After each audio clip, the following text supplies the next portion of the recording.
Hey everyone, this is Tamara from shelfaddiction.com and welcome to episode 5, Books and Wine, recording from Napa Valley, California. Today I have two special guest hosts, Samone, our resident nonfiction reader, and Katrice, a member of my book club and my favorite cousin.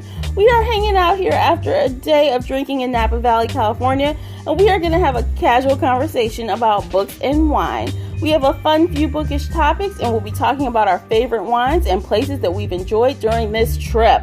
Hello, Samone. Hello, Katrice. And welcome to Book Chat. How are you guys today? We're doing well. How are you? Wonderful. Fantastic. Why are you so fantastic? I'm fantastic for a number of reasons. One, I'm in Napa Valley, California. That's my first and foremost. Two, I have a delicious glass of wine in my hand. Three, I'm with some of my favorite people, including my sister and my favorite cousin. All right, awesome. So let's just jump right on in. We have a lot to cover, and I know we don't want to be talking everybody's ear off all night. So let's just jump right on into what we're reading now. You guys know I always love to ask this question of everybody because, you know, we love reading here on the Shelf Addiction Book podcast, and so we are always happy to share. So I'll start off. Right now I am reading, First Touch by Laura Lynn Page. This is an adult / somewhat erotica story, and it's kind of interesting. Yeah, it's not like 50 Shades or anything like that, but it's really cute. It's light, and I think it's going to be fun. So I'm like about 30% in, and I'm enjoying that so far. I'm also listening to Only Love Can Break Your Heart by Ed Tarkinson. Yeah, I think that's right. This is a coming of age kind of historical fiction story. It takes place in the 70s through, I think, the 80s. And it's kind of interesting. I'm actually about 70% done with this title. It's really about, like, how this kid grows up. This kid his name is Rocky, and he grows up in this, like, rural area, and he's got a lot going on. His brother is kind of weird. His family is kind of weird. They have quirks, like unbelievable quirks. And it's really interesting. It's a lot going on. It's a very rich story, and I definitely recommend everyone check that one out. So that's enough yapping for me. What about you, Katrice? What are you reading?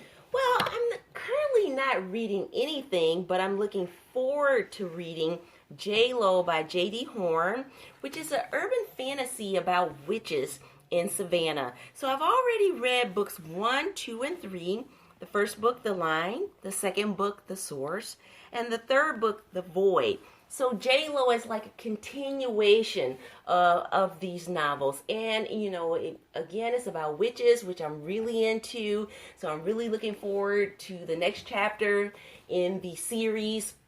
And I will be getting very much into that within the next week or so because it's just downloaded to my Kindle on Amazon. Fabulous. What about you, Simone? Oh, well, nonfiction resident here. So I am currently reading, which I just started on the way to Napa Valley, Something Really New by Dennis Hopley. And it's like 3 simple steps to creating truly innovative products. It's really interesting. It's just really talking about creating products that matter, products that will really change the game or push you forward in the current industry of business. So it's super interesting so far. I'm really looking forward to finishing. I'm about maybe 25% in so far. Fabulous. Yeah. Mm-hmm. Cool. Make some money. Yes. I'd like to be a part of that. Yes. I can be an investor.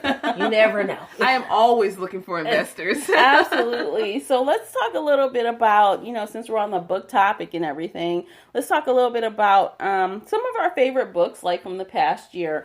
As you guys know, I'm in several book clubs. And if you don't know, there's the Shelf Addiction Online Book Club, which you should check out on Goodreads.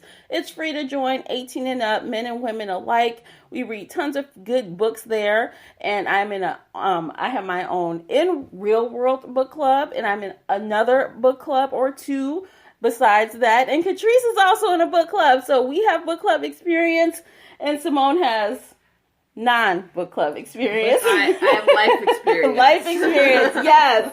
Yeah, so let's talk about a few of our favorites from the past year.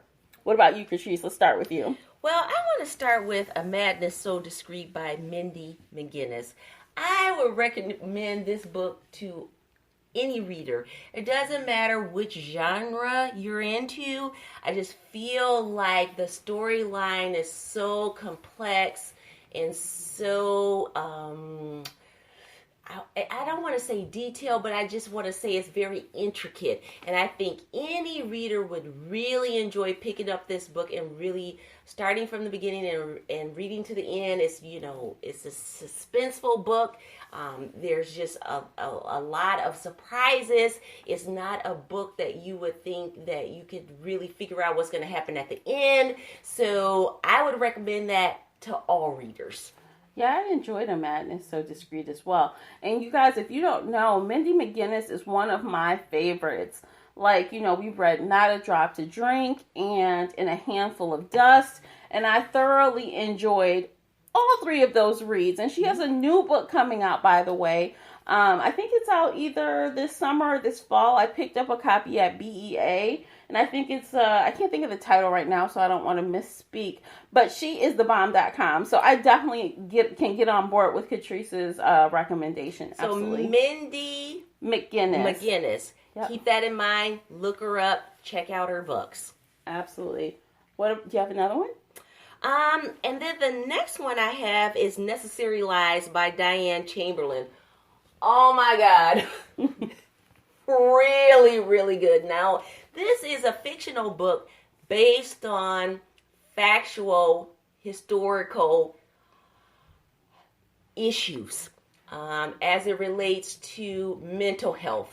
So I would recommend this book to anyone. I mean, anyone would enjoy this, and you might find it a little bit disturbing. But I feel like it's a real insight into I want to say the mental health industry and where we are today. I feel like where we need to go. I think that anybody who reads this would really, really enjoy it and find it a little bit alarming and maybe want to get involved in how we can help the mental industry move forward. Because I feel like we're really lacking in that area in the U.S. today. I feel like it needs a lot of help. I feel like we don't really take it seriously, and I feel like we really should. Yeah, another thing about this book is that it really had a lot of good conversation. So this would be a great book club read, seriously. We had tons of talk, like we were talking, like Katrice mentioned about the mental health field.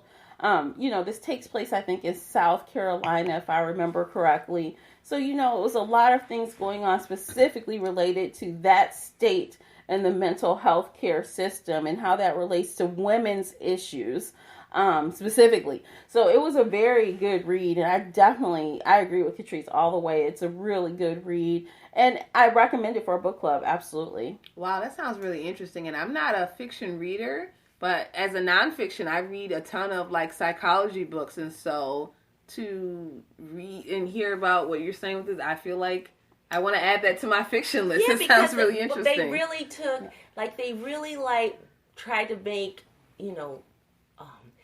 women specifically be undereducated, and they really, because of that undereducation and the environment that they were in, they really took advantage of that with trying to sterilize these people, trying to make a, I don't know, it's like, oh, that person's IQ is not this high, so really they don't need to procreate. They just did a lot of horrible things, and really it's based upon a true story. Yeah. So I think, people would really gain some insight about, just America and our thought process, if they were to read this novel. And I think everyone that read it would enjoy it. Wow. Yeah. I agree. Yeah. So what about you, Simone? What do you have for us in the nonfiction world? In the nonfiction world, if I had to say my favorite book this year, I would have to go with Smarter, Faster, Better by Charles Duhigg. And it's a fantastic book because, of course, he uses a lot of real life situations, and there's obviously a lot of research involved because a lot of these situations are pulled from the corners of the earth. But they depict, how people are growing and learning and becoming smarter, better, faster. And I think my favorite thing from this book is the concept of an innovation broker. Mm-hmm. Those of you out there in the podcast stratosphere, you all don't know, but I've recently made a dramatic change in careers, and being an innovation broker is just the concept of pulling ideas from your life experience into your new current profession. And so if you have unrelated experiences, you might be able to come up with more innovative solutions to problems than those people that may have studied in a field their whole life. And so that was one of the main concepts that I really loved about the book, that I really took away. But there's just so many interesting stories in this book about things that people have done and how they have, just created innovation and moved to the next level and really just kind of changed the world's trajectory. Because if one person can do it, everyone else wants to do it. Yeah. It's really fantastic. I listened to this on audiobook, and it's an easy listen. It's really interesting. Definitely check it out if you can. Oh, I absolutely will. I will add that one to my list because that's kind of pertains to my situation as well. So I'll definitely add it to my audiobook list. And we were talking before a couple weeks back, audiobooks are great for nonfiction reads. It seems to be a little bit easier to digest. So I definitely will check it out on audiobook. Absolutely. Yeah. Okay, so for myself, I have one that we read actually in book club a little, maybe almost just shy of a year ago, and it just really stuck with me, and that is Luckiest Girl Alive by Jessica Knoll. That is a adult book, and it's really about, it touches a lot of things: women's issues, bullying, personality issues or psychological issues. There's a lot going on. It's a heavy book, but there's a lot of drama and a lot of suspense, and it's a little bit of a thriller, I'd say, just with everything that's going on. And I feel like that book club meeting was another one that we really talked really easily and smoothly without any pre-direction or questions. I mean, that book just had so many topics that we could discuss, and it was really it is kind of, I hate to compare it to Gone Girl because everyone compares everything to Gone Girl, but it's one of those books you really didn't expect what was gonna happen 100%. You knew something bad was coming, but not exactly what. And I enjoyed that part. And when that situation happened in the book, I'm like, oh my God, I can't believe, it's crazy. And so it's crazy. And it was a good one. And it was making the rounds last year. It was pretty popular last year. And in my opinion, it's still worth taking a read, referring it to your book club. It was a really good read. What do you think? And I have to agree with Tamara.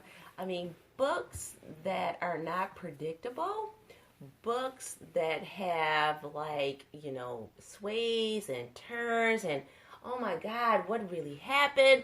Those are the best books to read. No one wants to read something that you can predict what's going to happen on page 10 or page 20, page 50 or what have you. But when you have those surprising twists and turns, oh my God, they make for the best reads. Mm-hmm. And this one definitely had a lot, even up to the end. You kind of, she had a personal situation that needed to be resolved. And at the end of it all, and that's nothing about this book. It kind of went from present day to past to explain a story. And I like when it's told in a, not in a non-lateral way, I guess, so it's kind of you're jumping back and forth, but it's really clear and easy to read and fast to read. So I definitely would recommend that as well. I would check it out if I were you. Yeah, absolutely. So let's just move along to something a little bit more fun, and that is wine. Wine. It's wine time, you guys. We are in Napa Valley, so of course we have to talk about wine, and we are drinking it right now. Absolutely. Yes. it's never too early or too late for wine. So what I'm drinking right now is Cab. It's a Cabernet Sauvignon, and Cab has been one of my favorite wines for like the last year and a half. I've been drinking it nonstop, and obviously I still love it. It's pretty good. It's hotel, room wine, but it's all good. It tastes good, and it does the job. So yes. You gotta do what you gotta do Yes. at 11:46. Yes. Absolutely. And for myself, I always consider myself a Riesling drinker. So when I came here, I'm thinking, oh, what do you have in a Riesling?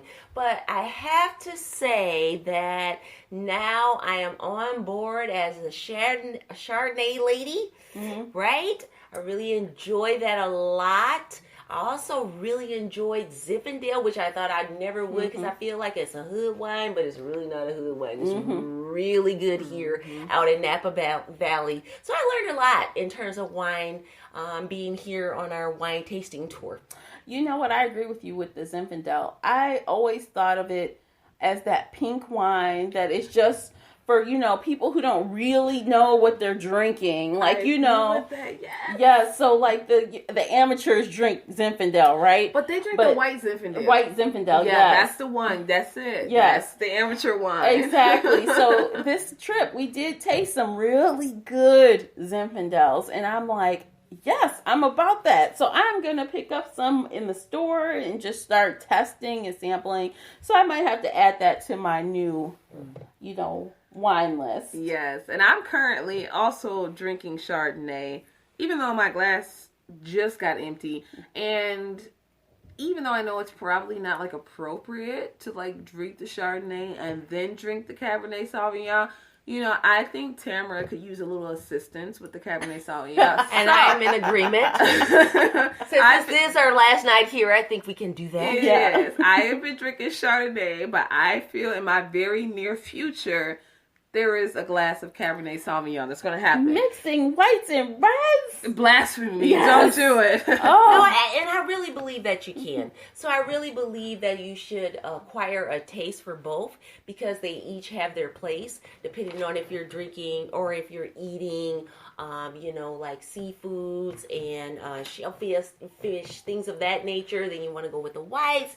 And then if you're, eating the steaks and, pork chops of the world, pizza, ribs of the world, yes. pizza, then you want to go with the darker reds. Or popcorn. Reds go great with popcorn. I agree. Just ask Olivia Pope. And if you're Yes. currently just ingesting air, then you can definitely go with either the Chardonnay or the Cabernet. I'm in total agreement. Yes, I really think you should not be personally drinking any wine that you can't drink without food. I mean, I understand the whole pairing philosophy and how, different foods and flavors taste best with wine. But honestly, you're not going to be making that perfect pairing every time you drink wine. So it needs to be good by itself. It needs to stand on its own. Yeah, I would agree with that.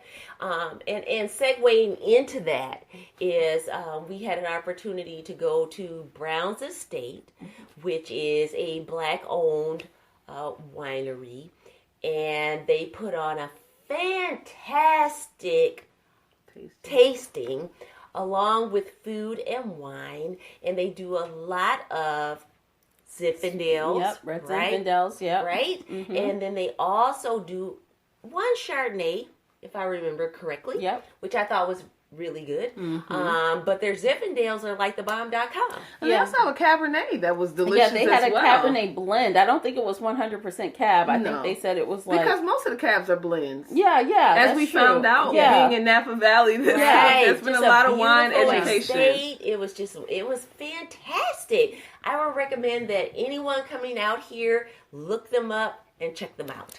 Yes, and actually I did love going there, but in full disclosure, if you're from a flat country, like, okay, you guys know I'm from Michigan, so it's pretty flat in Michigan, right? So Brown, their estate is in the middle of the mountains, right? It felt like the mountains to me, with the curvy roads and the up and the down of the elevation. It was kind of treacherous. Yes, we had truck drivers bumping behind us because they felt like we were going too slow. It was really a challenging experience getting to that destination, but I have to tell you, it was well worth it. Absolutely. And coming away from it was way easier than getting there, and just only if you're not familiar with like really curvy roads. But if you have experience with that, and even if you don't, you can definitely make it, and it's definitely worth it. Like, make it and go there and have these fantastic cheese pairings with these delicious Zinfandels. And I too was a person, I was not a Zinfandel drinker. I didn't even know I liked Zinfandel. I don't even know that I've even had like a full like Zinfandel. Like, I've only had the white Zinfandel. Yeah. It was amazing. It was a fantastic. I definitely ordered my bottles, and they will meet me at my house in Atlanta because they were amazing, and I had to have them. I agree with you, Simone and Tamara. It was fantastic. Yeah. One of the best wine tastes that we had while we were staying here. Yeah, absolutely. I think it was the best one. Yes, yeah. and I think it was the best. And our guide, I guess you would call him, Sean, he was amazing. He's very knowledgeable about the family, about the wines, about the processes of how they make their wines. About the pairings. Yeah, the pairings. He knew everything. He knew everything, and he was just a fantastic host. Yeah. Just charismatic. It was a great time. Yeah, actually it was. So if you have any like fear of the driving there, just pretend you're in like Fast and the Furious and go for it. Just do it. Just do it. That's all I say. Yes, absolutely. So while we're talking about that, let's talk about a few of the highs that we've had during this trip. We've had a great 5 days tomorrow. It's a little short trip. We could have probably stayed a little longer, but back to reality as it is. So let's share. Simone, let's start with you. What's one of your highs? I don't, we just talked about it, but we had a lot of great tastings and a lot of great wine. But I have to say my high is by far the Browns winery. That was my high. It was great. It was just a fantastic experience. And of course, the lovely people that I shared this experience with, that was also my high. Yeah. Well, for me, I feel like my high was not necessarily associated with wine tasting.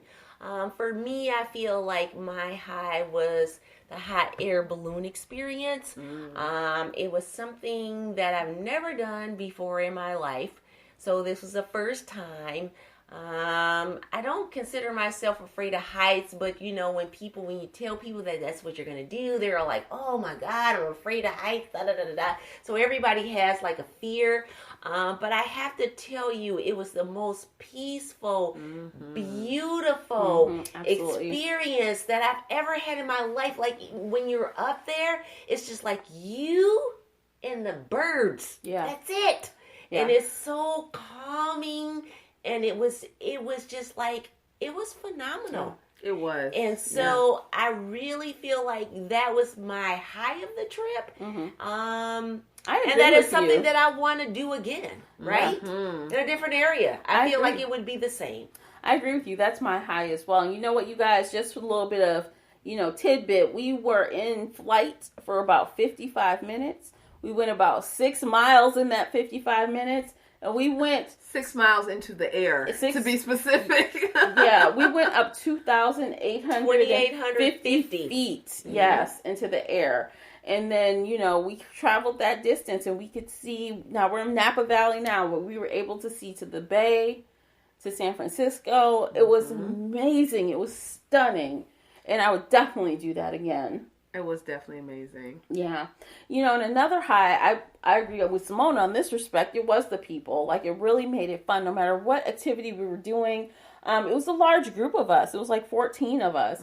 But, not everyone would do every event. So even no matter how the group was cut, it was a fun time every time. And that always makes a trip pleasurable. A fantastic group of ladies. Yes, Yeah. love them. They were all welcoming because this is the first time that I ever met these group of ladies, aside from my cousin and her book club, and she is one of my 3 favorite cousins because you know all of her sisters are my favorite cousins.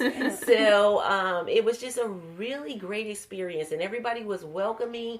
No cattiness, no uncomfortableness. It was just really a phenomenal experience. It really was. You know, it's not like a high, quote unquote, but I have to say I really enjoyed our hotel location. Yes. The hotel itself was really nice. The staff was really nice. The accommodations were very lovely. And, you know, I love that they gave us free wine every night at like, 5 to 6 o'clock For or 2 something. hours. Yeah. So, I mean, it can't hurt to come back from tasting wine all day and drink some more wine for free. And like it's really easy access to downtown, you know, Napa Centrally area. located to everything. Yeah, we could pretty much walk, or like a 2 or 3 minute car ride to a lot of delicious restaurants. So The only downer that I would say is that it was really cold this week. It was cold. It was really warm the week before we arrived. It's going to get really warm after we depart. But while we were here, it was a little bit chilly. Yeah, it rained a little, sprinkling off and on a little bit. So I would suggest that if you're planning a trip here, please check out the forecast and pack accordingly. And no matter the forecast, because it kind of lied to us, just bring a couple jackets, bring a sweater, at least for all the the AM. time. Yeah. At least for the AM. And the PM. And the PM, yes. Yes, but it's absolutely amazing here. And I definitely recommend you coming if you've never been to Napa. It's fabulous. I know I will be back sooner or later. So I don't know. Oh, yeah. One more thing we did on our trip that should be noted. It wasn't necessarily in the high category, but we had a great time in San Francisco today. Oh, yeah. Yeah, we took a little 1 hour one way and maybe almost 2 hours the other way. Yeah, a little bit of traffic. Yeah, road trip to San Francisco. We went to the Golden Gate Bridge and we went to the Fisherman's Wharf, Pier 39. Yeah. And walked and bought, touristy souvenirs. You know what you have to do when you go to the pier, right? Yes. They have a lot of different things you can do. You can see the sea lions who really smell. Yeah. They're out there for you to see, the whole school of them. It was, a sight to see. They have an aquarium out here. There's just a lot of activities that you can do. Just a really good time. For those lefties in the house, they have a fantastic left-handed shop with a bunch of fun left-handed gadgets for left-handed people. Yeah. You already know, I mean, maybe if you watch The Simpsons, you may have seen the leftorium, but, in real life, it was pretty fun to go there. Yeah, they had these really cool items. One item in specifically that mug. I'm not going to, spoil it for you, but if you ever see these lefty mugs, you'll know what we're talking about. Not for the right-handed people at all. It is not. It is not. If you try, you might find some kind of problem if you try to use it. I thought it was really cute. Yeah, absolutely. So, I don't know. What else do we have? Do you guys have anything else you'd like to share before we wrap things up? I think it is probably a good thing to share our foodie tour. Oh, yes. On Segways. Yes. Oh, my God, you guys. The Segways. You should have seen us. It was hilarious. We were all, getting, a little mini training session on how to drive these things. It was comical, but it was so much fun. And during the way, after we finally learned how to navigate and utilize the Segways, we went on several different mini, I want to say, tastings to different restaurants throughout the area. And I just want to highlight the ones that I thought were the best. I love the taco truck. Yes, taco truck. It was amazing. When we get carne asadas, oh, it was so good. So good. So good. And guess what? They only cost $1.75. Yes. It's amazing. Really, really good. And then we went to, and I'm not quite sure what the name of the restaurant is, but they had a dessert called the Twixt. where they had a homemade shortbread with caramel and chocolate, and then like this amazing like almond ice cream. I would recommend that salted, a little sea salt on top. Yes. It was perfect. Caramel ice cream and sea salt is perfect pair. Yes. Oh my God, it's phenomenal. Yeah, It's just a great experience. And on that same Segway tour, there was actually, I believe it's like a wine, liquor, spirits store that also has like a small Italian restaurant. And I can't remember the name of it, but I know the name the name of the dish we had was the Malfatti. Malfatti, yes. Oh my God, it was so good. And you all may not know, I'm pescatarian, and so this particular one I had with a marinara sauce, but it just like there was no meat and like it's like the insides of the ravioli that are kind of cooked down and put in the sauce. Yes. Delicious. Yeah, so it's the inside of a cheese ravioli. It's the with best some spinach, right? It's the best Italian food that you can get inside of a liquor store, maybe anywhere. And you guys, oh my God, the most random thing we saw while we were there. I had no clue places did this, but a gentleman walked in with an empty pot and walked to the counter and told them what he wanted, and he walked away to come back later to his full pot. So you can totally play off their food as yours. It was amazing. Yes. It was really good. I mean, it was, I would definitely recommend that somebody do a foodie tour Segway when they come here. Because walking, not so much. Although I'm a healthy person and try to run and walk when I can, but if you want to see the type of sights that we saw, the best way to do that is on a Segway, and you should definitely book a tour. Yeah, and we also have had, of course, some wines. Of course, you can't have any tour in Napa Valley without wines. So the winery, I think it was a winery. Yeah, we stopped. Yeah. And we had some pretty good wines. I think they were they all white? They were mostly white. And this is one of the few places in Napa, because and one other thing we've learned since we've been in Napa, that majority of the things that they grow here are for the red wines. Yeah. But this particular winery we stopped at had more of the white wines. So it's very kind of unique to the Napa area. But they were delicious. Yeah, they were. They were good. Unfortunately, not as good as brown steaks, which was exceptional. Yes, but they were good. I tend to agree. Yes, and that was our first day here, so that was a pretty good starting point.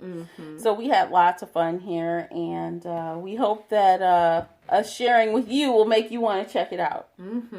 All right, so I guess that's all we have for today. Anything else bookish you guys want to share before we jet on out of here? It's been great speaking with all of you. Yes, thank you for joining me this evening. Absolutely. Bookish or wine-ish? Drink wine. That's what I have. Yes. Good advice. I'll take it. Okay, you guys, thanks so much for listening and joining in today. As usual, please subscribe, hit the follow button on Spreaker.com so you'll be notified next time I post a podcast, which is going to be every Wednesday night at 6 p.m. Eastern Standard Time. So until next time, happy reading, and I'll talk to you then. Take care.